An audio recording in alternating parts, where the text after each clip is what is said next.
Good morning everyone, my name is Rahul. I welcome you all in your teaching world family. 7 AM पर देता हूँ मैं आपको Hindi grammar का प्रैक्टिस सेट, ठीक है। और ट्रिक्स के साथ हम पढ़ते हैं इसे। हिंदी MCQ के नाम से प्लेलिस्ट है, वहाँ जाके और ज़्यादा विजिट कर लेना और बाकी के वीडियोस देख लेना, ठीक है। पहले क्वेश्चन से स्टार्ट करेंगे। पहला क्वेश्चन है, याद करा दूंगा, भागना मत, कहीं पता पड़े क्वेश्चन है पत्रिका से संबंधित, भाग जाओ। तो भारतेंद्र हरिश्चंद्र ने कौन सी पत्रिका प्रकाशित की? हरिश्चंद्र मतलब जो सच बोले, हरिश्चंद्र मतलब क्या थे? जो सच बोलते थे। सच बोलने का क्या लेते हैं हम? वचन। हम हर किसी से वचन लेते हैं कि हमेशा सत्य बोलोगे। तो हरिश्चंद्र किसके थे? कवि वचन सुधा, ठीक है। अब ये क्या है? जो सरस्वती पत्रिका ये थी महावीर प्रसाद द्विवेदी, महावीर प्रसाद द्विवेदी, ठीक है। एक ऐसे याद रखना, जो महान लोग होते हैं ना, उसको सरस्वती जी उन्हें बहुत पसंद करती हैं। उनके पास मतलब बहुत ज्ञान होता है, और ज्ञान भंडार ये सब किस चीज़ से रिलेटेड है? ये सब रिलेटेड है किससे? सरस्वती जी से। इतना याद रख लेना, ठीक है। और ठीक है, इतना ही याद रखते हैं। नेक्स्ट, एक ही समय में वर्तमान, एक ही समय में वर्तमान को कहते हैं समसामयिक। क्या कहते हैं? समसामयिक। और आजीवन चलने वालों को कहते हैं जो जिंदगी भर रहे, तो उसे कहेंगे आजीवन। शाश्वत का होता है क्षणिक। इसका विलोम क्या होता है? क्षणिक। शाश्वत होता है हमेशा रहने वाला, और क्षणिक होता है थोड़ी देर के लिए। नेक्स्ट हो जाएगा, देव जो महान है जो या के समान, है जो या के समान। इस तरीके के किस में आते हैं? ये कर्मधारय में आते हैं, ठीक है। और कर्मधारय में क्या होता है? विशेषण, विशेष्य, विशेषण एंड विशेष्य दे रखा होता है, ठीक है। और ये किसका भाग होता है? कर्मधारय तत्पुरुष का, ठीक है। बहुब्री में क्या होता है? अन्य पद प्रदान होता है, और अव्ययीभाव में प्रथम पद प्रदान होता है। नेक्स्ट क्वेश्चन, छंद शास्त्र के पिता कौन है?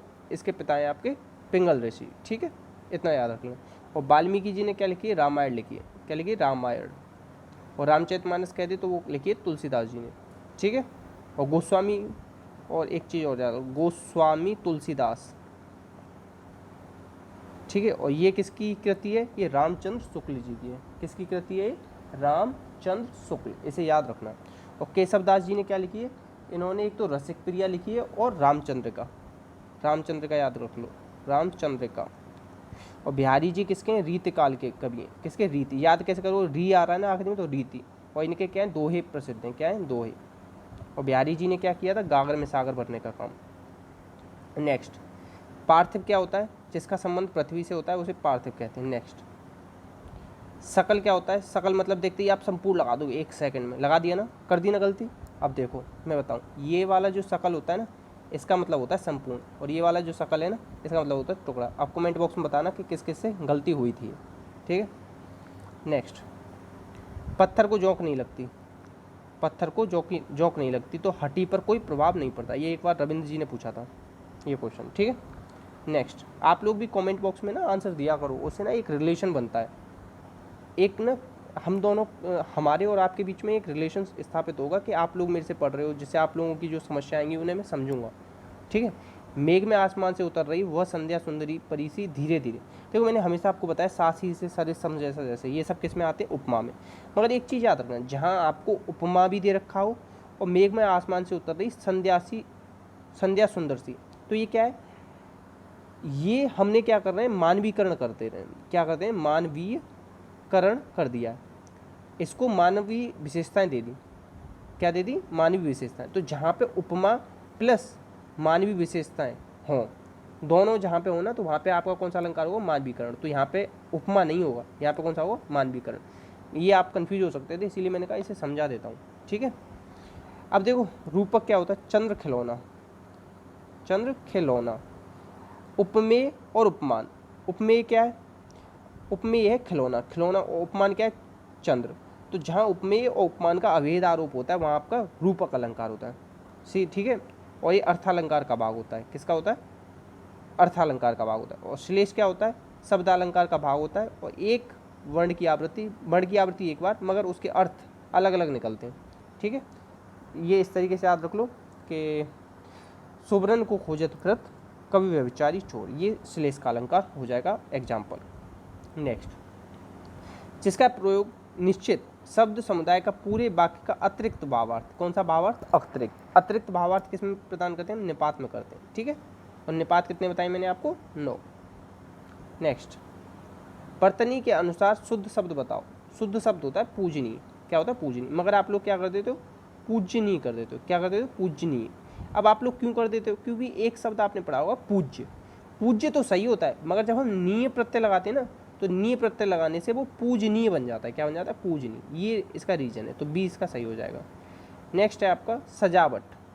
सजावट में कौन सा आपका प्रत्यय? प्रत्यय कहाँ लगते हैं? आपके पीछे लगते हैं। क्या लगते हैं? पीछे। और ये क्या होते हैं? आपके शब्दांश होते हैं। क्या होते हैं? शब्दांश होते हैं। और सजावट में कौन सा प्रत्यय? आवट है। ठीक है। और दो होते हैं, कृत प्रत्यय और तद्धित प्रत्यय। कृत प्रत्यय किस में लगते हैं? ये क्रिया में लगते हैं या धातु रूप में लगते हैं। क्रिया के मूल रूप को ही धातु कहते हैं, और ये संज्ञा सर्वनाम में लगते हैं तद्धित प्रत्यय। ठीक है। नेक्स्ट, संशय किस संधि का उदाहरण? मैंने कहा था ना, संशय, जहाँ पे अंक की बिंदी आ जाए वहीं से इसे तोड़ देना और माँ बना देना। समधंशय। क्या हो गया? समधंशय। तो इसमें कौन सी संधि हो गई? अब ये आपका होमवर्क हो गया। अब इसे आप कमेंट बॉक्स में बताना कि क्वेश्चन नंबर 5 का आंसर क्या था। ठीक है। और प्लीज़ सारे बच्चे बताएंगे, क्योंकि दिक्कत पता है क्या होती है? आप लोग नहीं बताते हो तो एक रिलेशन स्थापित नहीं हो पा रहा है मेरे और आपके बीच में। समझ में ही नहीं आ रहा है कि आप लोगों को कितना समझ पा रहे हो इस वीडियो से, कितना सीखने को मिल रहा है। तो प्लीज़ आप सब लोग कमेंट करके बताना, और पसंद आए वीडियो तो लाइक भी कर देना, और दोस्तों में शेयर करके हमारे इस चैनल को सपोर्ट करना। वर्तनी के अनुसार कौन सा शुद्ध रूप बताना है? तो ईर्ष्या इस तरीके से लिखते हैं, ईर्ष्या। ठीक है। और कुछ और बताता हूँ मैं हमेशा। उज्ज्वल इस तरीके से, आशीर्वाद, आशीर्वाद इस तरीके से, कवयित्री इस तरीके से। ठीक है। ये 2-4 हैं, इन्हें याद कर लो। नेक्स्ट है, निम्न में से कौन सा योग रूढ़ है? योग रूढ़ कौन से होते हैं? योग रूढ़ वे होते हैं जो बहुब्रीहि समास के एग्जाम्पल होते हैं। कौन से? बहुब्रीहि समास के एग्जाम्पल जितने भी होते हैं वो सब योग रूढ़ में आते हैं। अब इस तीनों में देखो कौन सा योग रूढ़ है? चक्रपाणी। चक्र है पानी में जिसके, मतलब विष्णु जी। कौन से? विष्णु जी। तो ये हो जाएगा आपका चक्रपाणी। पीला क्या हो जाएगा? पीला हो जाएगा रूढ़। कैसा शब्द हो जाएगा? रूढ़। शब्द 3 होते हैं ना, रूढ़, यौगिक, योग रूढ़। और ये दूध वाला क्या हो जाएगा? दूध वाला हो जाएगा आपका तत्पुरुष समास। तत्पुरुष समास के एग्जाम्पल किस में आते हैं? यौगिक में आते हैं। ये कौन सा शब्द है? यौगिक शब्द है। ठीक है। नेक्स्ट, सादृश्य, सदाशय, सदाशय का क्या हो जाएगा? सदाशय का हो जाएगा दुराशय। ठीक है। व्यवहार, व्यवहार में उपसर्ग बताना है। व्यवहार में ना 2 उपसर्ग हैं। कितने उपसर्ग हैं आपके? 2। ये बहुत पूछता है कि किस शब्द में 2 उपसर्ग हैं, तो इसमें एक तो उपसर्ग है बी और एक है अब। ठीक है। व्यवहार। नेक्स्ट, इसमें से कौन सा शुद्ध शब्द है? शुद्ध शब्द बताना है। तो शुद्ध शब्द क्या होता है? शूर्पणखा होता है। शूर्पणखा, शूर्पणखा होता है। तो इसीलिए ये हम पा के ऊपर उड़ा रहे हैं रा, और ये ऊपर जो रा उड़ता है इसे कौन सा कहते हैं? रेफ वाला रा। रेफ वाला रा, ये पूछा गया है कई बार कि रेफ वाला रा ऊपर उड़ता है या नीचे उड़ता है। ठीक है, याद रखना। नेक्स्ट, इसमें से शुद्ध वाक्य बताना है। यह घी की शुद्ध दुकान है। कभी दुकान को आपने सुना है कि शुद्ध दुकान है या अशुद्ध दुकान है? दुकान तो सारी शुद्ध होती है। घी आपका शुद्ध अशुद्ध हो सकता है, तो यह शुद्ध घी की दुकान है, इस तरीके से हो जाएगा। नेक्स्ट है तरणी का अर्थ नौका। तरणी का अर्थ क्या है? नौका। तो देखो मैंने आपको कई बार बताया, तो ये वाला तरणी क्या हो जाता है? ये सूर्य हो जाता है। ठीक है।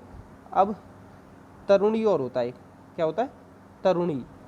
तरुणी माने होता है क्या? आपकी नव जो ऐसे याद हो, एक होता है तरुण। तरुण होता है नव युवक, और तरुणी होती है नव युवती। ठीक है। नेक्स्ट, मोजा। मोजा किस भाषा का शब्द है? मोजा है आपका फारसी। मोजा आप फाड़ लेते हो ना। और आपको एक और याद कराया था मैंने, चश्मा याद कराया था ना। और तुर्की का ये क्या याद कराया था? बहादुर। और आपको दारोगा, ये याद कराए थे ना। और पुर्तगाली के क्या याद कराए थे? गमला। गमला, चाबी, और अलमारी, अलमारी, आलपिन, आलपिन, और तमाकू। ठीक है। और चीनी के क्या थे? चीनी का था चाय और लीची। और जापानी क्या था? रिक्शा। रिक्शा कहाँ से मंगाना है? जापान से। भविष्यकाल के कितने वेद हैं? इसके 3 वेद हैं। वर्तमान काल के 5 वेद हैं, और भूतकाल के 6 वेद हैं। और भविष्यकाल के 3 कौन से? सामान्य, और संभाव्य, और हेतु हेतु मद। हेतु हेतु मद। ठीक है। नेक्स्ट, इसमें निम्न में से कौन सा वाणिज्य छंद है? छंद कितने प्रकार के होते हैं? 3। ऊपर मैंने बताया था छंद शास्त्र के पिता कौन है? पिंगल। अब 3 कौन से हैं? एक तो है मात्रिक, एक है वाणिक, एक है मुक्तक। मुक्तक। अब देखो मात्रिक में भी सम्मात्रिक, विषम और अर्धसम्मात्रिक। तो आपका जो ये है ना, उल्लाला, दोहा, सोरठा, भैरव, उल्लाला, ये होते हैं आपके कौन से? अर्धसम्मात्रिक। और रोला किस में आता है? दोहा, सोरठा, भैरव, उल्लाला आते हैं अर्धसम्मात्रिक में। और ये सममात्रक में आता है रोला, जैसे चौपाई, रोला, गीत, हरिगीत का, ये सब आते हैं आपके सममात्रक में। तो ये दोनों किसके हैं, मात्रक के हैं। तो बांडे कौन सा बच गया, सबैया बच गया। और एक और होता है आपका इंद्रबज्जा, इसे और लिख लो, इंद्रबज्जा, ठीक है। तो ये होता है ए, केवल ए है इसमें बाणिक छंद, ठीक है। नेक्स्ट, भागीरथी परिश्रम करना। भागीरथी परिश्रम कौन सा होता है, अथक प्रयत्न, मतलब भागीरथी जो थे ना, उन्होंने गंगा जी को जमीन पर मतलब धरती पर लाने के लिए अथक प्रयास किए, तब गंगा जी आई थी धरती पर, ठीक है। तो इसका क्या हो जाएगा, अथक प्रयास, भागीरथी प्रयत्न हो जाएगा परिश्रम, अथक प्रयास। इसी के साथ ये प्रैक्टिस सेट समाप्त हुआ। अच्छा लगा हो तो प्लीज़ लाइक कर देना, दोस्तों में शेयर कर देना। आज मैं आपसे उम्मीद करता हूँ कि बहुत ज़्यादा सपोर्ट करोगे और हम इस वीडियो पे कम से कम 100 व्यूज़ लेके आएंगे। आज का ये टारगेट रखते हैं कि हम इस पर 100+ व्यूज़ कैसे भी आएंगे ही आएंगे, ठीक है। तो प्लीज़ आप लोग सपोर्ट करना, जिससे कि 100 व्यूज़ का हम टारगेट कंप्लीट कर पाएँ आज ही, ठीक है। इसी के साथ अपना और अपनों का ध्यान रखना। जय हिंद, जय भारत।